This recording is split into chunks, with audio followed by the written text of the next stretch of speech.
Hello दोस्तों, आप कैसे हैं? मैं आशा करता हूँ आप बहुत अच्छे होंगे।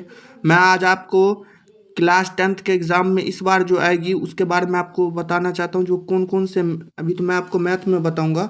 मैं ऑल सब्जेक्ट बताता हूँ, अभी थोड़ा मैथ बता रहा हूँ। इससे पहली वाली वीडियो में मैं आपको सिर्फ सवाल बता रहा था। 3 दशमलव तक बताया था, 3 चैप्टर तक। तो 3 चैप्टर तक तो बताया था, तो उसमें मेरे को लगा अंदर में जो थोड़ा आप सबको दिक्कत हो सकता है, तो दिक्कत होगा, तो इसलिए मैं ऐसा करता हूँ जो आपको पहले प्रश्नावली हिसाब से रिवाइज करा देता हूँ। उसके बाद मैं आपको 10-15 क्वेश्चन मोस्ट दे दूंगा, जो आपको उस जो ये रिवाइज करिएगा उसके बाद वो ज़्यादा रिवाइज कर लेगा। ठीक है, मैं आपको चलो पहला क्वेश्चन आपको बताता हूँ। पर मतलब पहला क्वेश्चन नहीं, पहला चैप्टर बताता हूँ। पहला आप पहला चैप्टर रिवीजन कर लीजिएगा। प्रश्नावली प्रश्नावली 1.1 बना लेगा। प्रश्नावली 2.2, प्रश्नावली 1.3, और ठीक है। हाँ, उसके बाद आप कर लीजिएगा बहुपद में। ठीक है, बहुपद सेकंड चैप्टर है, बहुपद हो गया आपका सेकंड चैप्टर बहुपद, जिसमें पहला बहुपद है। तो 2.1 छोड़िए देना, 2.2, 2.3 कर लीजिएगा। 2.4 होगा तो 2.4 भी ठीक है। 3.1 होगा तो 3.1 से लेके और 3.4 रैखिक समीकरण वाला सब है। हाँ, बीज गणित है।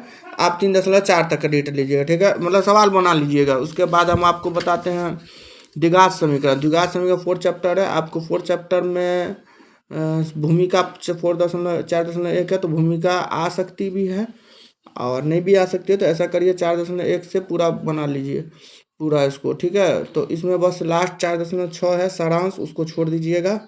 ठीक है, छोड़ दीजिए उसको। जो अच्छा लगा मैं आपको बता रहा हूँ। और उसके बाद सबसे ज़्यादा अच्छा तो मैं आपको बताऊँगा समांतर श्रेणी। ये ज़्यादा ध्यान दीजिएगा इस पर, ये भी बहुत आता है एग्जाम में, समांतर श्रेणियाँ। ठीक है, 5 चैप्टर अध्याय 5 का, इसको ज़्यादा रट लीजिएगा, इसको ज़्यादा से ज़्यादा बना के ले जाइएगा। ठीक है, और देखिए छठा चैप्टर त्रिभुज है। मैं इसके बारे में तो बोलना नहीं चाहता हूँ, पर इसको अच्छे से होगा, रिवाइज करिएगा तो ठीक है, नहीं तो चलेगा ये भी। ठीक है, इसको नहीं भी नहीं भी अच्छे से बनाइएगा तो चलेगा। पर इसमें कुछ सवाल ऐसे हैं जो आ सकते हैं आपको। ठीक है, जैसे पाइथागोरस प्रमेय वाला वो सब सवाल है, त्रिभुज की समरूपता वाला या आकृति वाला, वो सब तरह का आ सकता है। ठीक है, तो उस होगा तो ठीक है, नहीं तो उतना उतना नहीं देखना है। ठीक है, ज़्यादा से ज़्यादा 2, 4, 5 नंबर का आएगा तो उतना ध्यान देंगे 5 नंबर के लिए। तो पास होने के लिए तो 1 नंबर भी बहुत होता है। ठीक है, निर्देशांक ज्यामिति जो है उसको भी अच्छे से एक बार देख लीजिएगा, उतना उस पर भी ध्यान नहीं देना है। ठीक है, उसके बाद त्रिकोणमिति का जो परिचय है, उसके बाद आपका जो उसके उसमें क्या करना है, उसमें थोड़ा उसमें भी देख लीजिए पूरा कौन सा टाइप टाइप का है सवाल सब है। ठीक है, हाँ, तो इस टाइप सब का सवाल है। तो 9वां चैप्टर है त्रिकोणमिति के कुछ अनुप्रयोग।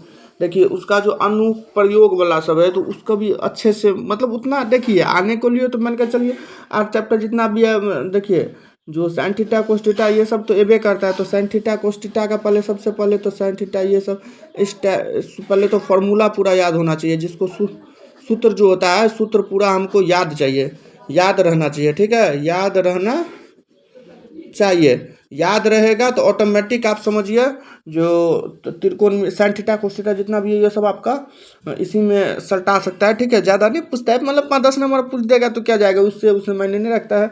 हम के पास बहुत ऐसे ट्रिक है जो मैं आपको कम से कम एक सब्जेक्ट में, 1 सब्जेक्ट में 60-70-70 नंबर तो ज़रूर मैं ला सकता हूँ। ऐसी मैं आपको ट्रेनिंग दे रहा हूँ। इसलिए वृत्त जो है, वृत्त इस टाइप का, सूत्र वृत्त का, क्षेत्र वृत्त का, परिधि, इस टाइप का ज़्यादातर याद रखिएगा, क्योंकि वृत्त बेटा करता है सवाल।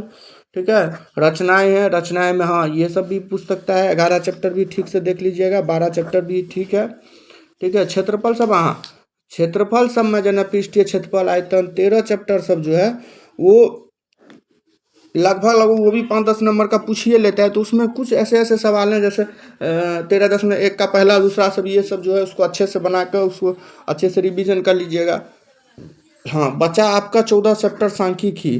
सांख्यिकी है जो मध्य माध्यक बहुलक, उसको अच्छे से रिवाइज होना चाहिए। इतने चैप्टर्स जो होगा होबे करेगा, पर सांख्यिकी जो है चैप्टर माध्य माध्यक और बहुलक, इसको अच्छे से पहले बना लीजिए। इसका पहले सूत्र याद कर लीजिएगा, माध्य बराबर क्या होता है, बहुलक बराबर, और माध्यक बराबर क्या होता है, बहुलक बराबर क्या, इसमें जो आप फॉर्मूला याद रखिएगा तो इसको अच्छे से 10 नंबर तो ज़रूर आप निकाल लीजिएगा। हाँ, प्रायिकता भी होना चाहिए, ठीक है, आपका प्रायिकता होना चाहिए।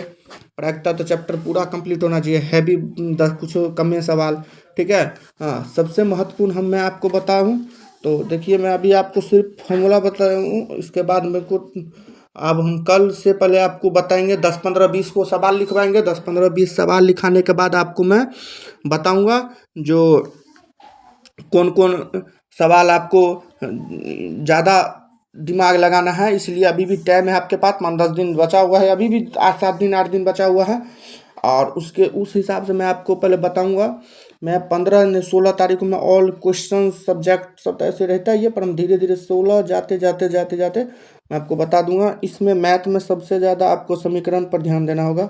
जैसे समीकरण में जितना भी है सब क्या बोलते हैं, पहले विलोपन विधि, ठीक है, उसके बाद प्रतिस्थापन विधि, विधि नहीं लिख रहे हैं, उसके बाद हो गया वर्ज गुणनखंड, ठीक है, उसके बाद हो गया आपका ग्राफीय विधि। ये चार जो है, ये चार ज़्यादातर इसको याद रिवीजन करिएगा, ठीक है, देख लीजिए।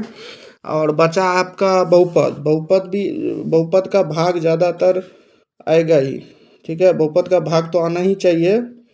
तो ये सब मैं आपको अभी रफ टाइप का बता दिया हूँ। तो इस कल होगा तो अगले वीडियो में हम आपको इससे ज़्यादा नॉलेज देंगे, देख लीजिए। तो इसमें मैं आपको कल ऐसे 10 15 20 क्वेश्चन सब्जेक्टिव में बता दूंगा, होगा तो 40 50 ऑब्जेक्टिव बता दूंगा, जो मेन ऑब्जेक्टिव आने वाले हैं, ठीक है। उस ऑब्जेक्टिव में आपको मैं बताऊंगा जो ऑब्जेक्टिव में अच्छे से क्या पूछा, सब्जेक्टिव टाइप का भी क्वेश्चन रहेगा, उसमें भी ऑब्जेक्टिव पूछ सकता है। तो मैं आप इसी यहीं पर समाप्त करता हूँ। तो जितने भी आप हैं सब कल से जुड़े रहिएगा। कल से मैं इससे ज़्यादा से ज़्यादा वीडियो बनाऊंगा, सवाल सिर्फ दूंगा। ये तो मैं आपको दशमलव टाइप का बता दूँ, आज इसको पूरा दिन आप बना के रखिए। कल मैं आपको पूरा प्रश्नावली क्या क्या सवाल पूछेगा, सिर्फ सवाल के बारे में 10 20 को ऑब्जेक्टिव दूंगा, जो ज़्यादा से ज़्यादा बनाइए। जो कम से कम 20 को दिए, मैं 20 को दिया तो कम से कम वो पक्का है 15 जरूर आएगा। मान कर चलिए मैं आपको दिया सब्जेक्टिव ऑब्जेक्टिव में 50 क्वेश्चन दिया, तो जरूरी है 40 तो एबे करेगा। ये मैं इस हिसाब से आपको बना के दूंगा, इसलिए मैं आप सबसे एक दिन का टाइम मांगता हूँ। धन्यवाद, जुड़े रहिएगा, चैनल सब्सक्राइब कर लीजिए।